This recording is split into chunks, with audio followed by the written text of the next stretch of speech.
Vizag steel plant కార్మికుల పరిస్థితిపై అందరూ ఆలోచించాల్సిన తరుణం వచ్చిందని వైసీపీ చీఫ్ మాజీ సీఎం జగన్ అన్నారు. ఇక్కడి కార్మికులకు తొలి నుంచి అండగా నిలిచింది వైసీపీయేనని, ఇప్పుడు కూటమి పాలనలో వాళ్ల పరిస్థితి అగమ్య గోచరంగా తయారైందని అన్నారు ఆయన. స్టీల్ ప్లాంట్ ప్రమాదం బాధాకరమన్నారు. ప్రమాదంలో 9 మంది చనిపోయారన్నారు. గాయపడ్డ 5గురిలో ఒకరి పరిస్థితి విషమంగా ఉందన్నారు. 95% కాలిన గాయాలతో ఒకరు చికిత్స పొందుతున్నారని అన్నారు. విశాఖపట్నం స్టీల్ ప్లాంట్ లో స్టీల్ మెల్టింగ్ షాప్ లో జరిగిన ఈ ప్రమాదంలో ఇప్పటికే దాదాపుగా 9 మంది చనిపోయిన పరిస్థితుల మధ్య హాస్పిటల్లో వైద్యం చేయించుకుంటా ఉన్నారు మరో 5 మంది.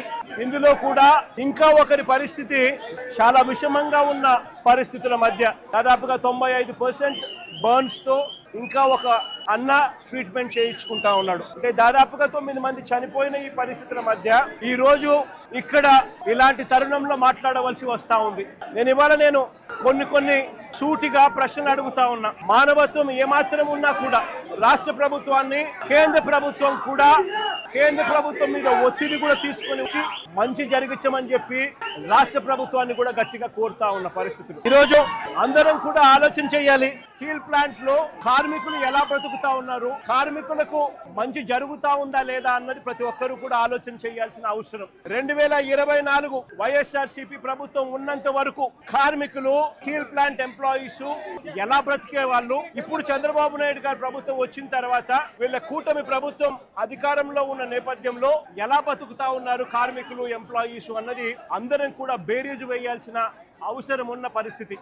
లేఖలు కూడా రాశాం. ఎట్టి పరిస్థితిలోనూ స్టీల్ ప్లాంట్ ప్రైవేటైజేషన్ జరగకూడదు, ఈ ప్లాంట్ ను నిలబెట్టగలిగే పరిస్థితికి వివరిస్తూ ఏ రకంగా చేస్తే ఈ ప్లాంట్ నిలబడగలుగుతుంది అని చెప్పి సలహాలు ఇస్తూ ప్రధానమంత్రి గారికి లేఖ కూడా రాశాం. 9వ తారీఖున లేఖ రాశాం. అదే మాదిరిగా February 6 కూడా 2వ లేఖ కూడా రాశాం. 2 లేఖలు ప్రధానమంత్రి గారికి రాశాం. ఏకంగా అసెంబ్లీలో తీర్మానం చేశాం. ఇది అసెంబ్లీలో తీర్మానం చేసిన మినిట్స్.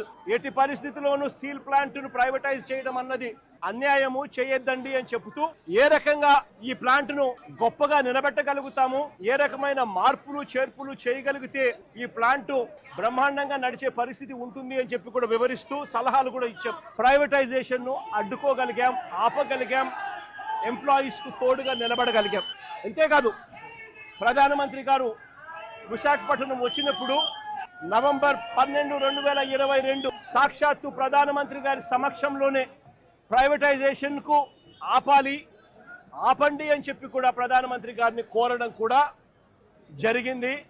పబ్లిక్ మీటింగ్ లో ప్రధానమంత్రి గారి సమక్షంలోనే వైఎస్ఆర్ కాంగ్రెస్ పార్టీ అంత గట్టిగా ఎంప్లాయీస్ కు తోడుగా ఉన్నది కాబట్టి 28,000 మంది ఉద్యోగస్తులు పనిచేస్తా ఉన్నారు వైఎస్ఆర్ కాంగ్రెస్ పార్టీ ప్రభుత్వం దిగిపోయే నాటికి.